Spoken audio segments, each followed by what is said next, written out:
Our screen rewinds from a mud puddle. The fourth wall rebuilds itself, and our picture reverts back to crystal clear reception. Let's begin.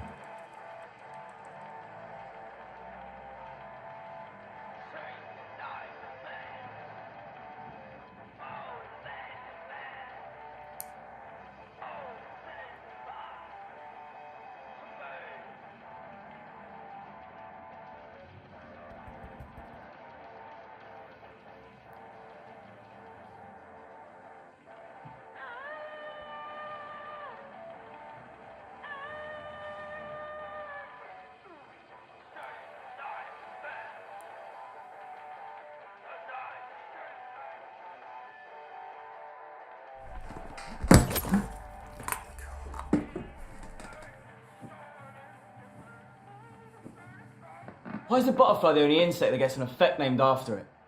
Brad utters, hunting a moth. It hovers, bothers his bedroom light, taps the bulb devoted, batters itself silly on the ceiling. I'm sure whoever thought it up didn't mean to leave any other bugs out. Follows Joe, ever eager to oppose. Ben, the third friend, marvels out the window muted, spies outside at outsiders passing by, too monged to even move his tongue. The gormless group just finished up a couple zoots in the midst of a quick trip to the local corner shop to restock. Need more papers to roll, no pipes presently available. Well, I think... Eyes glazed over, basically comatose. Brad needs a little longer to compose. There could be a Moth effect of a similar premise. Is this another one of your far-out, bizarre Nobel Prize-winning ideas? This is taking the piss. Let's go. Joe, all I know is these tricky little cunts munch on my clothes. Have been for weeks. And I'm gonna catch this fucking prick before we leave. If it wasn't for this little shit, loads of stuff would be different. We'd have papers to roll by now with our heads well in the clouds for at least an extra half an hour. But what's the big difference between the butterfly and your moth effect, Ben? A slight inference. Nothing that significant, I guess. It's just, the image of a butterfly implies it's been minding its own business. Plants itself on a pretty flower, gets stepped on by something too gigantic to notice. Can't help it one bit. Well, with this moth. This tiny, flying thing's undying instinct makes it feel like it's imposing its changes upon me. Whoa. That's deep, man. Oi. Me and this moth have a lot in common. I pour at it mindless as it chases the light. That makes us somewhat alike. Brad's right. Because if that moth had a human hand, it would have grabbed Brad by the scruff of the neck to have kept him stuck inside that night. You see, this specific moth's design is beyond all rival, has insides more minuscule than the finest hair follicles, and only requires a nano amount of power. Yet what surges up the nerves of that wily invertebrate could invigorate the most titanic Tyrannosaurus Rex alike.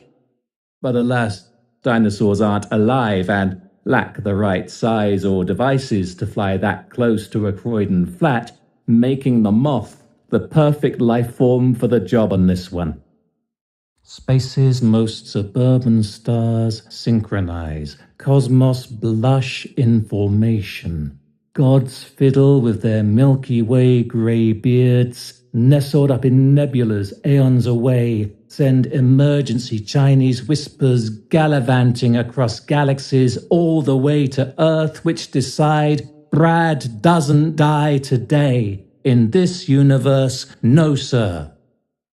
Basically, the boys didn't notice the noise, but there was a car crash down the road in the direction of the shop they were about to pop into, and Brad would have got caught in the crossfire of Audi versus lamppost if 5 minutes 54 seconds earlier they had left the house uninterrupted like he wanted. The moth decides to settle for a second, sears itself on the scorched glass, just to see what the gleam it feeds off feels like. That's when the paper collides. The clueless kid kills his unlucky guardian angel.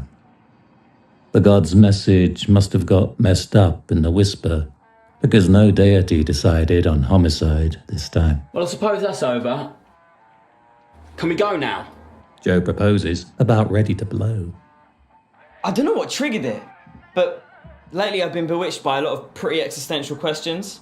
Brad's magnetic index finger, eager to fix itself upon the wondrous mechanics of his planet. He's always been ambitious. While Ben's first sentence in 20 minutes is... It's probably because you've been smoking more weed lately, innit? Yeah, probably paranoia.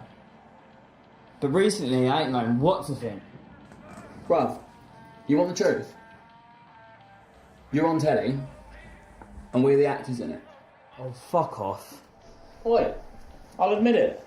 You're a television star, we're the cast, and the best part is, you'll never be able to prove that we aren't. Like that Jim Carrey film. What's it called again? You know the one I'm on about. Joe chuckles, Brad utters, What a mug. he's not that gullible. Although unknown in the rear of the near mirror,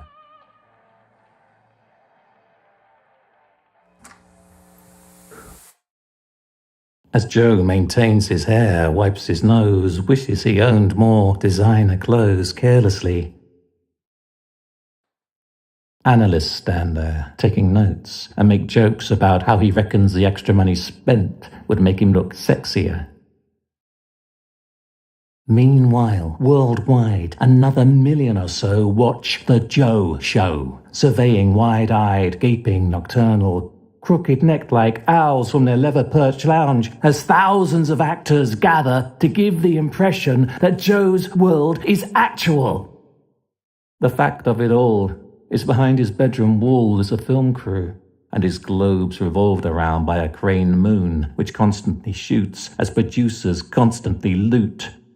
Download Season 3 of Joe for the low price of $19.99, featuring Joe learning how to ride a horse and the hilarious best of the bedwetting.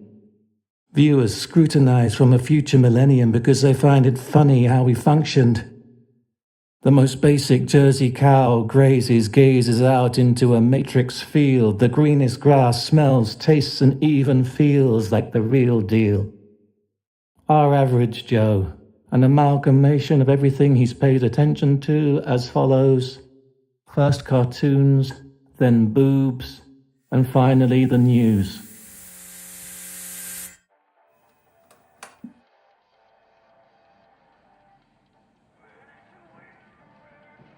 Man, neither of you two idiots know shit about existence. Oh yeah? Go on then, Ben. Please free us from our ignorance. Well, I know you exist solely in the instance you're thinking. I mean, I think, therefore I am, and all that. So regardless of what reality actually is or has, it can only be what we perceive with our senses in the moment we have. Memory was installed for survival. History is conceived by humans, so past, by default, will always be somewhat false. All right, Descartes. Brad imparts, the way friends tend to get rude when topics get too smart for them to argue. Thank you, I'll continue. Which is why, in the grandest of schemes, the best thing to do is basically not give a shit about anything. The future is, like you said, Brad, consequential. All consequences are possible, parallel to us, which renders our present a roulette to begin with, among all the others. Now that's the end of Ben's 2 cents. There is no spoon to bend. Humans will always be foolish, and the universe will continue to bloom. According to Einstein, those are the only 2 constants, and these 3 teens proved it. However, Hawking depicts space in the shape of a double helix, comes back on itself circular, Think of the infinity symbol if you need an example. Depart from the bottomless jet black pit of Ben's inner pupil, out of Brad's single-cell bedroom towards the orbit. Peer below at wrinkle roads. Now above the atlas our glorious orb looks like a navy green pea. Blast past all the stars, they zoom past us like they do in Star Wars. Hit the back barrier, the black hole at the end of it all. Let it wrap you up in the rapture of dark matter before it spits you back out the deepest noir of Ben's ocular parts back to where we started. Just like that, the present reverses back to the first verse when the boys first began talking. However, it's a different rendition, a conclusion of everything that would have happened and more if there was no Moth before the boys left for the corner store. Our screen rewinds from a mud puddle. The fourth wall rebuilds itself, and our picture reverts back to crystal clear reception.